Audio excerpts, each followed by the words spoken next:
Alright boys and girls, I hope you're having a lovely day. Okay, today guys, we have got ourselves another episode of games I played, and let me tell you, I've been busy. I've played a lot of games this month, alright, so yeah, we have quite a lot to talk about. However, I'm not going to be talking about all of these games. First of all, I'm not going to be talking about Gears of War 2, because I've already done a dedicated video to Gears 2, like Gears 1 and 2 it was, but yeah, I've already done a video talking about this game, so there's no point. And the only other games I'm not going to be talking about are these Tomb Raider games right here, so I haven't finished this one yet, but I have played Tomb Raider Legend and Underworld, and I don't really want to talk about these games because I want to do a video on these games as well. I'm not 100% sure when that video is going to be, but yeah, I just kind of want to do a whole video talking about different Tomb Raider games, so I'm not going to spoil that now. Yeah, other than that, we've got about 8 games here to talk about, so still quite a bit to speak on, so yeah, I suppose we'll dive into it. So yeah, the first one I'm going to talk about is going to be a bit of a rare thing on this channel. I'm going to be talking about a multiplayer game, and I do not do that often. You guys know me, I'm more of a single player minded person. You know, I don't really play a lot of multiplayer games,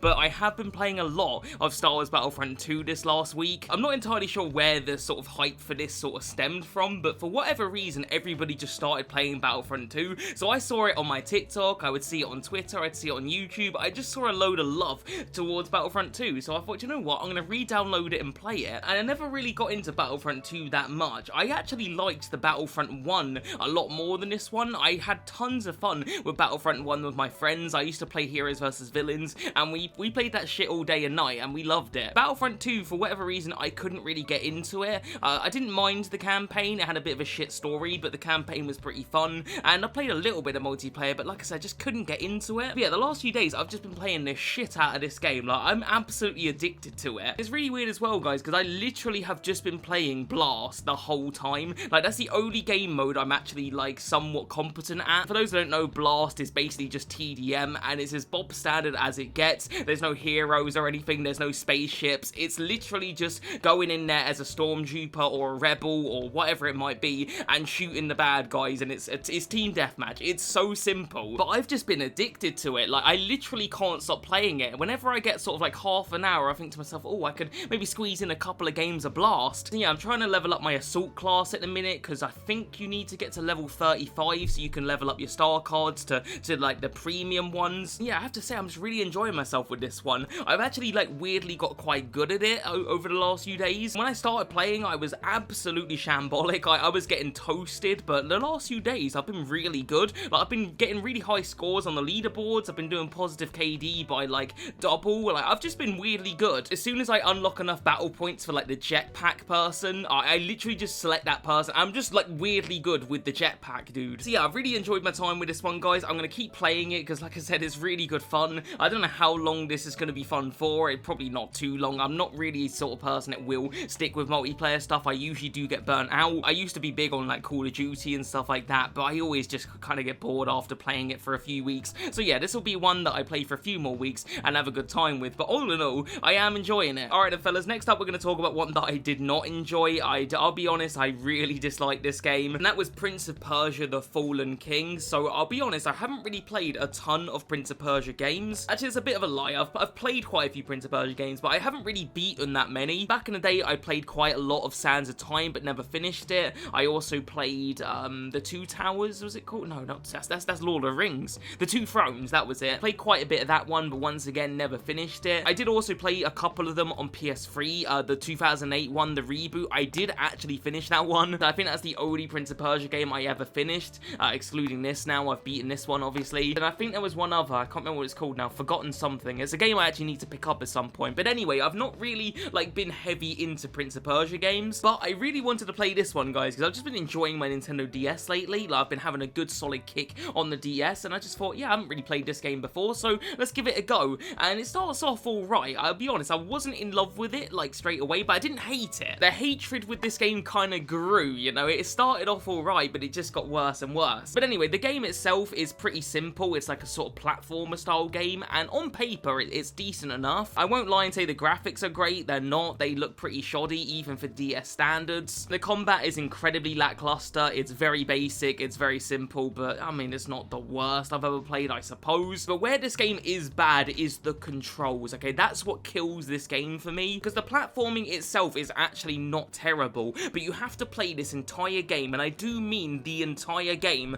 with the stylus. Almost the entire entire game is like touchscreen. You can't use buttons or anything like that, not even for movement, and it makes for some of the most infuriating platforming ever, because it just doesn't fucking work half the time. So it's going to be a little bit difficult to explain, but let's say you just want to move the prince, alright? You want to move him from here to here. You basically put your stylus there and he'll move to it, but then you'll need to jump, so you tap the thing, and sometimes he does it, sometimes he doesn't. I don't know why, he just doesn't listen when you're touching stuff. 90% of the time it works okay, you know, like it does the job, but there are times where it doesn't, and it's when it doesn't, this game made me want to break my fucking DS. On top of that as well, guys, like speaking about the combat being pretty meh, the combat makes no sense sometimes. You basically have to tap your opponent to like attack him basically, but if you're really close to the enemy, a lot of times I'll tap the screen like to hit him and he'll roll, because the roll is double tap, but I'm trying to attack but he's not listening to what I want to do. Like I said, if this game wasn't controlled with a stylus, I'd probably actually quite like it, because I don't think the game itself is that bad, but oh my god, the controls drive me nuts. It's not too discouraging in like the first few hours, because it's pretty easy, but it's as you get into those later levels where the platforming can get pretty tricky and pretty tough, and you want it to do what you want it to do, but it won't do it because the controls suck. Anyway, that's pretty much all my thoughts on this one, guys. Like, I mean, I beat it, so it couldn't have been that bad, I suppose. Like, if it was that bad, I would have stopped playing it, but seriously, it was pretty damn horrendous. I was very disappointed with this one. Alright then, fellas, let's try and lift our spirits a little bit and pick something that was actually good. I mean, to be fair, I'm pretty sure every other game that I played this month was good, so we can basically pick what we want, but you know what, I'm gonna pick this one right here, Shadow of the Damned. So yeah, this one was absolutely amazing. I picked it up in Plymouth quite recently. I went to Plymouth CEX. Well, I say recently, I actually went to Plymouth CEX ages ago, but I did a video on it recently, and yeah, this is one that I've been wanting for a really long time, but it's just evaded me. I look for it everywhere I go, and I just never seem to find it until that fateful day where I picked it up in Plymouth in CEX. Plymouth in CEX? CEX in Plymouth. Fuck it, I can't speak today. It's because I speak too damn fast. I need to slow it down. The trouble is, boys, when I get excited and I want to talk about stuff, I go on at 100 miles an hour, but yeah, I don't know what to do about it. Anyway, fellas, this one was absolutely just a pleasant surprise. I mean, I knew I was going to like this game because I did play it back in the day, and I played a bit of it, didn't play tons, and I knew it was a cool game, but I didn't think I'd love it as much as I did. It's essentially Resident Evil 4 if Resident Evil 4 was batshit insane and just wacky and weird. This is a Suda51 game, and for those that don't know, Suda51 makes some just bizarre games, and I love all of them. Like, he made Lollipop Chainsaw and No More Heroes. I can't remember what other games he's been involved with now. I genuinely can't think. But anyway, he made some batshit weird ones, and this is definitely up there. You basically end up in hell because you're trying to get your girlfriend back who gets kidnapped by demons, and if that sounds like a weird premise, it's because it is. And you also have like a talking gun that can turn into a giant boner. I don't ask, boys, I don't fucking know. But I have to say, I did actually enjoy the story quite a bit. I enjoyed the characters, I enjoyed the wackiness, it was just insane. But yeah, the highlight for this one was the gameplay for me. I just adored how it played because I'm just such a big Resident Evil 4 fan. It's so satisfying shooting people's heads in this game. It feels like they just blast straight off, and I love that. The weapons in this game, well, I wouldn't say are very varied. They are pretty solid. There's no chainsaws or BFGs. It's not Borderlands or fucking Doom, alright? It's pretty simple with the guns, but they all felt really good. This game's got quite a bit of gore as well, which I liked. I always love a bit of gore, and it's definitely something I look for in my action games. And yeah, there's not really too much to say about this one. I would say there's maybe a couple of like minor issues I had with this game. For one, I wasn't really a big fan of how you heal in this game. You have to press L2, which is a really shit like button for healing in my opinion, because in my head L2 is the aim button, you know, like if I'm playing on my PS5 I will press L2 to aim, but in this game it's L1. But the amount of times I just pressed L2 to aim and I started wasting healing items, that really got on my nerves. Thankfully the game's not too harsh, so like you do find healing items pretty often, but if this was like OG Resident Evil or something, I'd be losing my crap. Really, it should have been hold L2 and then press a button. That should have been the healing in this game, but yeah, just pressing L2 instantly heals and you end up wasting items. My only other complaint, guys, is there's like this really frustrating section where your gun turns into a giant giant boner. Once again, don't ask. And you basically have to shoot these like incoming enemies, and for some reason it's the most frustrating part of this game. Like, it was so ridiculously hard for no good reason. It took me quite a few tries to get it because I just couldn't fucking hit a barn door. Like, I was so inaccurate. It's simple on paper, but for whatever reason I did not like that section, and it was a bit repetitive as well because it goes on for quite a while. But yeah, other than that though, boys, I really enjoyed this game. It's really unique, it's really bizarre. It has weird levels in it as well, like you have these shoot 'em up levels, so that was pretty just interesting. So yeah, if you're looking for an underrated gem, I do think Shadow of the Damned is right up there. Alright then, boys, let's move on to a PS Vita classic, one that I can't believe it's took me this long to play, and that is Tearaway. So yeah, I absolutely adore the PS Vita. It's one of my favorite handhelds of all time, and I've played quite a lot of my PS Vita games, but there's still quite a few I need to get through,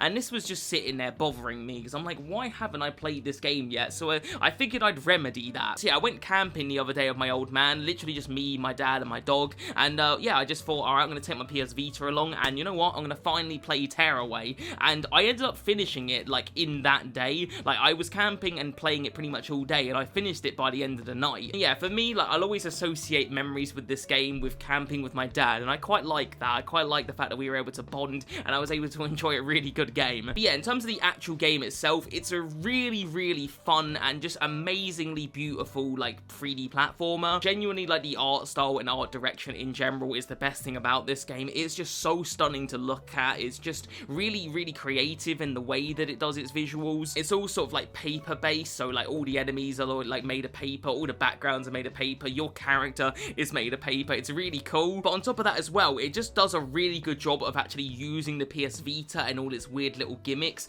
that I feel like no other game has got right. Like, a good example of that would be Uncharted. I really love Uncharted Golden Abyss on the PS Vita, but the implementation of how you use the Vita in that game is so bad. Like, for example, when you have to shoot people with a sniper rifle and the game makes you use the back pad, it just does a really bad job of using the Vita. It just made that game annoying. Whereas this game uses all of the PS Vita features in a good way. So like, for example, you have the camera and the game will just randomly use your face as the sun. I don't know why, but it's just cool. Or on top of that as well, like sometimes you'll need to like bounce on certain platforms and you have to touch the back pad on the PS Vita, and I thought that was really cool. It just did a really good job of making use of the Vita's features. Just a really chill and fun game, you know? Like, there's not really a lot to say about it. It's just a really, really fun platformer, and it's definitely a game I want to replay at some point. Because it was quite short, I'd be so up for replaying it again, and maybe even going for like a platinum trophy or something like that. But yeah, if you guys have a PS Vita, I definitely recommend Tearaway. Really, really amazing game. Okay then, guys, speaking of PS Vita, we do have another PS Vita game, and that is going to be Sonic and All-Stars Transformed Racing. Is that what it's? Sonic and All-Stars Racing Transformed. Sorry, my bad. It's a fucking annoying ass title. Like, look at how annoying that is. It's not catchy at all. Like, they should have just called it Sega All-Stars Racing. Alright, that would have been fine. Anyway, about the game itself, basically I just wanted to play this game because I was just enjoying my PS Vita so much with Tearaway, and I felt like I wanted to get another experience on the PS Vita. Like I said, I actually beat Tearaway in one single day, so yeah, I just felt like I wanted to get a bit more use out of the PS Vita, because it's been a while since I've played it. And I was going through my collection, and I saw this one, and I thought, you know what, not played that one yet. So yeah, I put it in, and I didn't really know what to expect. I just assumed it was going to be a Bob standard sort of Mario Kart clone. I really didn't expect anything special, but to my surprise, this game is absolutely amazing. I would even argue I think I prefer this to any Mario Kart game I've played, and I have been on record and said that I'm not the biggest Mario Kart fan. I just feel like the Mario Kart games have been done to death. Like, there's just nothing new that they seem to add that really wows me. For me, I love Mario Kart DS, and that aside, I'm just not really like a huge fan. Like, I'm not chomping at the bit for the new Mario Kart game that's coming out. But anyway, back on topic, boys. Sonic Transformed is like really, really just unique. Like, it's definitely not just a standard Mario Kart clone. It does a lot of really cool stuff. For one, the transformed aspect of this game is really unique. So basically, in the middle of races, you'll actually transform your car into other vehicles. Like, for example, you can transform into a plane at certain points, or you can transform into a boat, or just, you know, cool vehicles like that. And yeah, I feel like that's never really been done before. I can't think of any other kart racing game that's ever done anything like that. So I found that really cool and unique. But I think my favorite thing about this game is the fact that it was basically just one big Sega homage, which is why I don't really understand why it is called Sonic. Like, it really should have just been called Sega, because it basically is a Sega game. It's not really exclusively Sonic characters. Like, there's tracks from House of the Dead in this game, which, fucking hell, the sun. I've put my blinds up and it's still blinding me. I hope that's not annoying on camera. I hope there's no, like, big glare. In fact, right now I can see a big glare on my forehead. I hope that's not been there for a while. Oh, for fuck, that's gonna get on my tits. Hold on a minute, boys. Okay, I think that's better, boys. Anyway, boys, where was I? I was talking about this game, but what was I on about? I can't fucking remember. Hold on, let me think.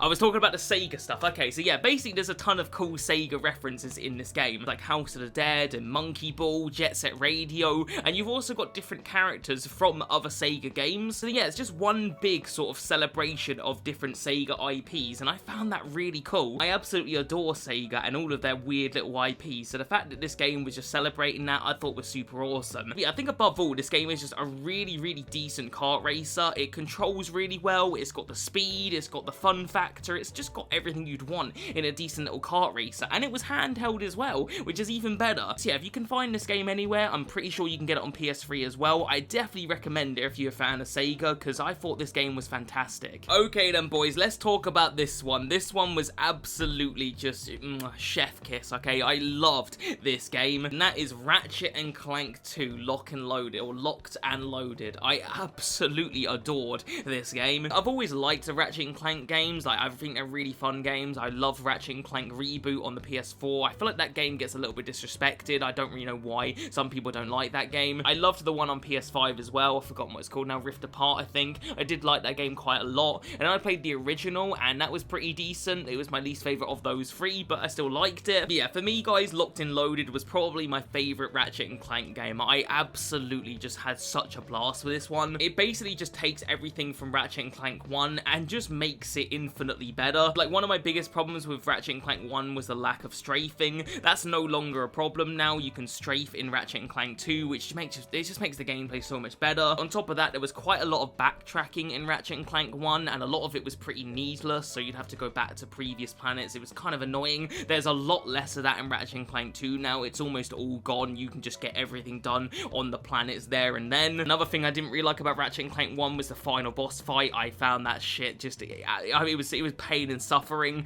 Thankfully, I got enough coins to get the Rhino in Ratchet and Clank 1, which makes the final boss a complete cakewalk. I did have to kind of exploit a bit of a glitch for that, though, but yeah, that we already talked about that in a previous episode. But yeah, Ratchet and Clank 2 had a pretty decent final boss. It was challenging, it wasn't easy, but it was nowhere near as just painful as the first one. And yeah, like I said, it just takes everything good about Ratchet and Clank 1 and just makes it better. Like, even Giant Clank in this game is somehow more fun, and that was one of my favorite things about Ratchet and Clank 1, was the fact that we got to play as Giant Clank, but they take it in Ratchet and Clank 2 and up it, you know, they make it even better. All of the guns as well in this game are just mwah. Okay, you've got all the old guns from Ratchet and Clank 1, but then you've got a ton of new guns in here as well, and the new upgrade system in this game for your guns is just superb. It basically works that the more you use the gun, the more it levels up, so for me, that's just brilliant. And yeah, there's some really, really cool, unique guns in this game. I'm trying to think of some of my favorites now. I'm pretty sure the gun I've got in mind is called the Bouncer. That was my favorite gun in the game. I'm pretty sure that's what it was called. And it basically, like, you shoot it, and then you just get, like, tons of, like, mini explosions, and when you upgrade it, it gets even better. It just creates carnage on the screen, but at the same time, it's ridiculously overpowered. In terms of negatives with this game, I've only really got two. The first thing I didn't really like was the spaceship sections. I found them just a bit of a chore. They were just not very fun to me. If I could completely remove those levels, I probably would. I just did not like the spaceship levels. And the second thing I didn't really like, guys, was the Electrifier mini game. Oh my god, I hated that mini. Every time I'd have to get the Electrifier out and do the mini game,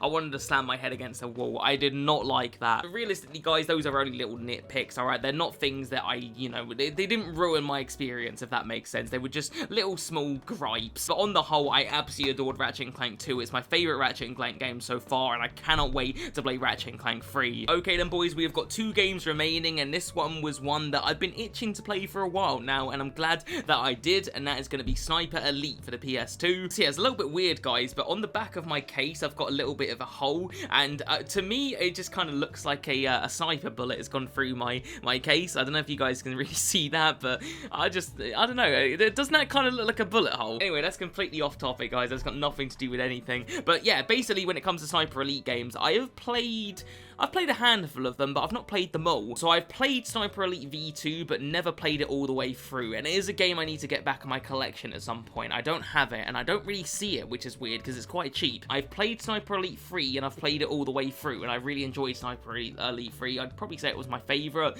I've played Sniper Elite 4, and finished that one. I've not played 5, and I've not played the new one, and then obviously I've now played this one, but hadn't before. But yeah, I was always like really curious about Sniper Elite 1, because I didn't even know that this was on the consoles. I knew it was on PC, or I think it's on PC, but I never knew that it was on like PlayStation 2 and Xbox. It might not be on Xbox, I'm just assuming it is. But yeah, I didn't really know too much about it. I just remember seeing it in CEX a few years ago and being really surprised that this even existed. So yeah, I was really curious about this one, and I decided, you know what, it's time to give it a go, and it was not what I was expecting. It was not at all what I had in mind. So yeah, the other like Sniper Elite games, it's more or less all about the X-ray kills. That's kind of like their big thing. You will like shoot someone in the testicles and watch that explode, or shoot someone in the head and watch their skeleton get erupted with bullets. Like, that's what you play the later Sniper Elite games for. Sniper Elite 1 doesn't have any of that X-ray stuff. It's basically just a plain old sniper shooter. The game does have slow-mo, so if you get like a really good kill, it will go in slow-mo. Or saying that, you don't even have to get a good kill to get the slow-mo sometimes. I shot people in the foot by accident, and it would go into slow-mo. But yeah, I did quite enjoy my time with Sniper Elite 1. It kind of reminded me a little bit of like a Hitman game. This game's got like a really similar save system where you can basically just save it whenever you want. You do have a limit on the amount of saves you can do per level, but it's pretty generous. So yeah, you'll do like an objective where you've got to kill Mr. Fanny Packer.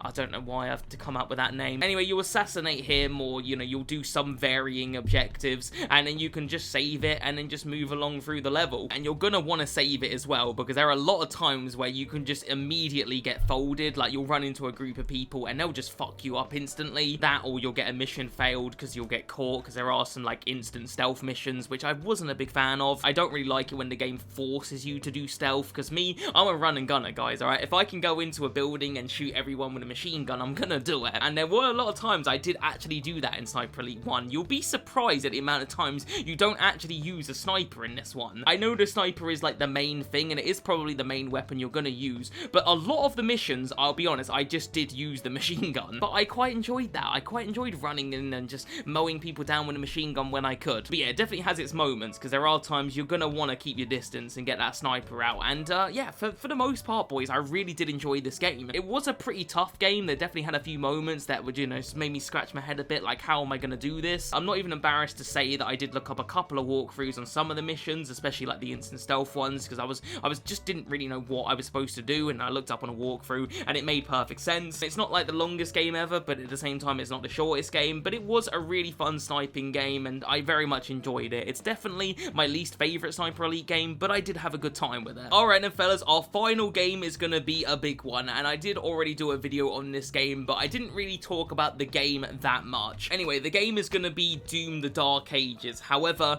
I traded in my copy of Doom the Dark Ages, so I'm just going to hold up a copy of Doom Eternal, alright, because I don't have the game anymore. But yeah, when it comes to Doom the Dark Ages, wow, what a freaking game, alright? I absolutely loved it, and I've seen a few up and down opinions on it. Like, some people think that it's like the best one in the series. There are other people that don't like it as much as Doom 2016 or Eternal. For me, I would rank it definitely higher than 2016, like, I've got no doubt about that. I like 2016, but I came back to it a few years ago, and it's not as good as I remembered. Still a really good game, but I just remember it being a lot faster paced, whereas, you know, when I came back to it, it was a lot slower than I remembered. But that's this game's fault, okay, because Doom Eternal is electric, okay? It's so fast paced. It makes Doom 2016, which is a fast paced shooter, it makes it feel slow. But yeah, Doom the Dark Ages scales it back a bit. It's definitely a lot slower than Doom Eternal, but I don't think it's slow. Like, if you're playing the game too slowly, I think that's a you problem. I'm pretty sure you can actually, like, adjust stuff in the settings to make the game play faster, if I'm not mistaken. But for me,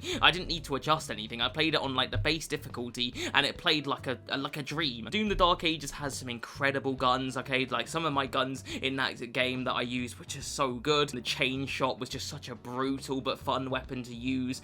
The super shotgun is as good as ever. But my favorite thing about Doom the Dark Ages has to be that that parrying. The parrying was just so freaking good. It's something that I didn't think was gonna work as well as it did. Like, when I saw that you could parry in that game, I was like, is that gonna work? But once you get used to how the parrying feels, it is so good. I won't lie, it definitely makes the gameplay a lot easier. Like, Doom Eternal, I remember being pretty damn difficult. Like, it's not an easy game, and I found Doom the Dark Ages pretty easy, honestly. I didn't really struggle with it at all. None of the bosses really gave me much of an issue, and I think a lot of that is to do with your shield. The shield just makes every encounter so much easier, because you can just block everything. But yeah, when it comes to criticisms with Doom the Dark Ages, I think I only have one. There is one big problem I have with the game, and that is the soundtrack. The soundtrack was a noticeable downgrade from Eternal and 2016. Mick Gordon, in my opinion, was sorely missed in Doom the Dark Ages. I don't think the soundtrack was bad by any means. Had I not played Doom Eternal and Doom 2016 before, I probably would have really liked the soundtrack. But my god, the soundtrack in Eternal rips like an arsehole, alright? It is so fucking good. In Doom the Dark Ages, I can't remember a single track, honestly. I can't remember one moment where I was super hyped with the soundtrack, whereas Eternal, I could play the entire soundtrack and it's banger after banger after banger after banger. So yeah, I definitely felt like the soundtrack was a noticeable miss. But that aside, I found Doom the Dark Ages a thoroughly amazing game, and I probably would maybe even edge it as my favourite over Eternal. It's bloody close though. I mean, they're both neck and neck. You know, I loved both games, but I think I maybe just edged the gameplay of Dark Ages a little bit. But the soundtrack of Eternal is so good, so it is tough. But yeah, I love Doom the Dark Ages, absolutely recommend it, and maybe some of you guys are even wondering why I sold it. I've decided that from now on, I'm just going to sell all of my new games. Like, as soon as I'm done with a new game, I'm just going to sell it, and I'll pick it up later down the line when it's cheaper. I got 50 quid at CEX for it, so, you know, that's a pretty decent voucher, and I know it's going to drop in price, so I'll just pick it up when it's 20 quid. To me, that makes sense. But anyway, I absolutely love the game, and if you haven't played it, you absolutely need to. Anyway, guys, that is going to do it for this month's games I played. I very much enjoyed all the games I played this month, except for Prince of Persia. Prince of Persia was bloody shite, but that aside, really good fun with all these games. So yeah, let me know in the comments what games you've been playing this month, or last month I should say, because this video is probably coming out early June. It might come out in May, actually, I'm not too sure. Anyway, I'll let you guys go. Hope you guys did enjoy. If you did, like the video, subscribe if you're new, and I'll see you guys in the next one, alright? Peace.